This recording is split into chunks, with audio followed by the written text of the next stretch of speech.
Malaking issue ngayon sa buong mundo ang mga obra na nakadisplay sa mga museum na nakaw pala.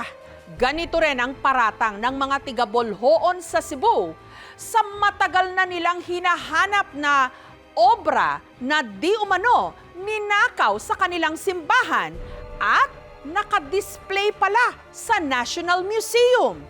Paano nangyari ito? May bagong i-exhibit sa National Museum. 4 na piraso ng antigong panels. Makasaysayan ang mga ito dahil pinaniniwala ang gawa pa noong early 1800s. Pero ang anunsyong ito ng National Museum naging kontrobersyal. Ibalik nyo yan sa Bolhoon. These panels are stolen. Ang 4 na panel kasi na nasa kustodiya ngayon ng Pambansang Museo, pinaniniwala ang mga ninakaw sa simbahan ng Bolhoon sa Cebu noong dekada 80. Nawala ang integrity ng Bolhoon Church. Pag-aari ng Bolhoon Church yan. Dapat ibalik nila kasi matagal na rin namin hinahanap yan. Paano ito napunta sa National Museum? At kung sakaling ito nga ang mga nawawalang Bolhoon panel, maibabalik pa kaya ang mga ito sa pinanggalingan nitong simbahan?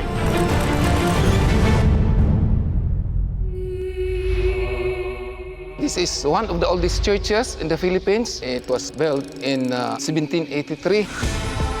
Ang simbahan ng Bolhoon o ang Archdiocesan Shrine of Patrocinio de Maria Santissima, kinikilalang Center of Faith ng Bolhoon, idineklara ng National Museum bilang National Cultural Treasure. Tinatayang 400 taon na ang tanda nito. Matikas na nakatindig sa sentro ng Bolhoon at nakaharap sa may dalampasigan. Ang Bolhoon ay isa sa pinakaunang mga parokya na established ng mga paring Agustino. Malaki ang papel ng Bolhoon for the spreading of Catholicism in the South. Ang Bolhoon is nasa tentative list ng UNESCO World Heritage Site.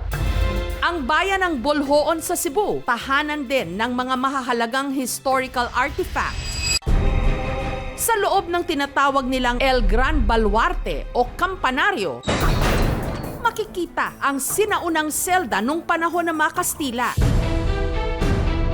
Sa pader nito, may mga sinaunang guhit ng barko na natatanaw daw ng mga preso noon mula sa kanilang kulungan. Pinapasan po nila yung isa't isa para makikita nila kung ano ang nandoon sa labas. Habang sa courtyard ng simbahan, nahukay ng local archaeologists ang ilang mga labi, suot ang ilang mga lumang alahas. Ang nahukay dito is yung mga bones, meron tayong mga jewelries, at meron tayong mga ancient jars. Kabilang na ang misteryosong hikaw na tinatayang ginamit noon pang 1500s na posible diumanong isinuot ng mga pinuno gaya ni Lapu-Lapu. Itong mga hukay na ito, this proves na meron tayong kultura o sibilisasyon nang hindi pa dumating ang mga Kastila.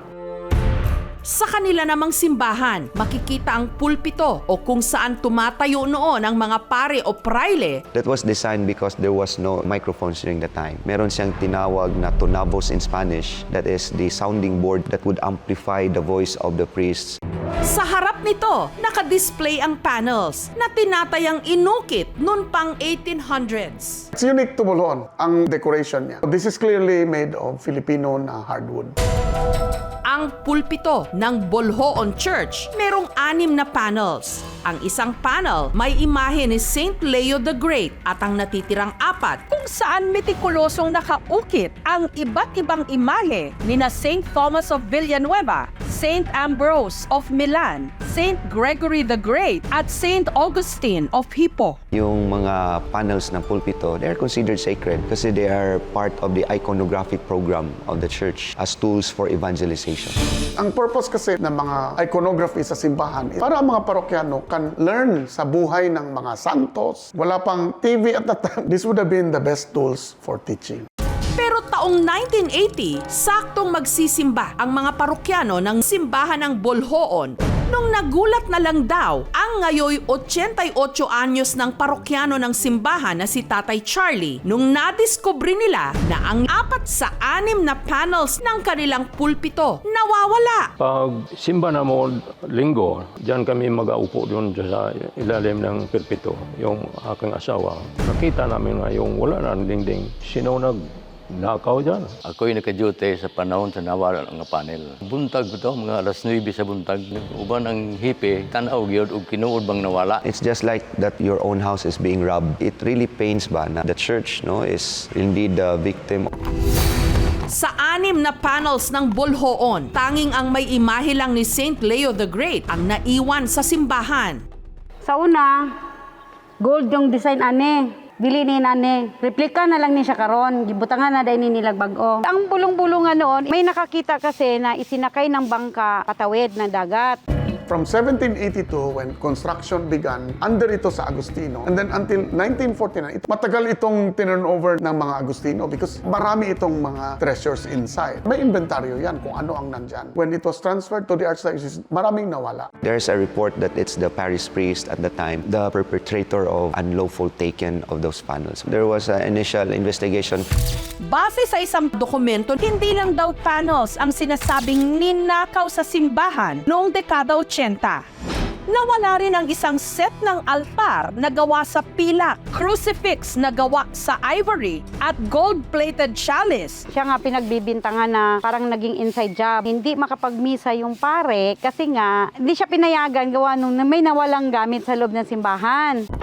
Yung nangyari yung alleged larceny or robbery in 1980s, may kaso na pong na-file against the incumbent priest noon. But it was dismissed because of the failure to prosecute. Ang nagawa lang nila, if I remember correctly, is when they noticed in the 80s na most of the things were nawawala, many of them would no longer go to the church.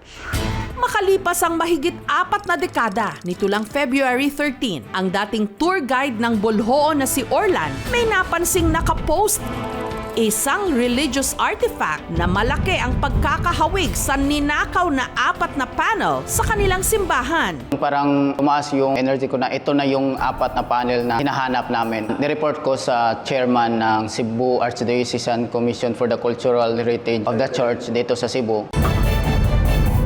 Ito yung nawawala. In the 1980s, ang University of San Carlos Cebuano Study Center pumunta sa mga simbahan sa South at dinocument ang mga parts ng mga churches.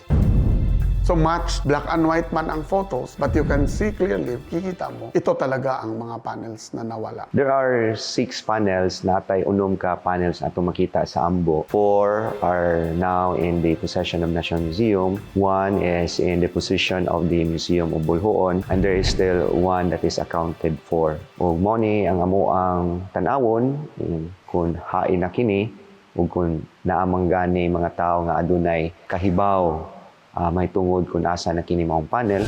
Noon na nagsimulang umingay ang panawagan ng mga tiga-Bolhoon sa National Museum na ibalik ang sagradong panels sa kanilang simbahan. Let us just understand this very clearly. Those panels are not only religious artifacts because they belong to what has since been declared a national cultural treasure. We request the National Museum to return these treasures so that they may be rightfully put back where they belong. Of course, we are doing our best as the Commission of the Archdiocese of Cebu. Talagang pinaghirapan namin lahat na maibalik yung mga panels. This is part of the community and it has layers of significance and meaning.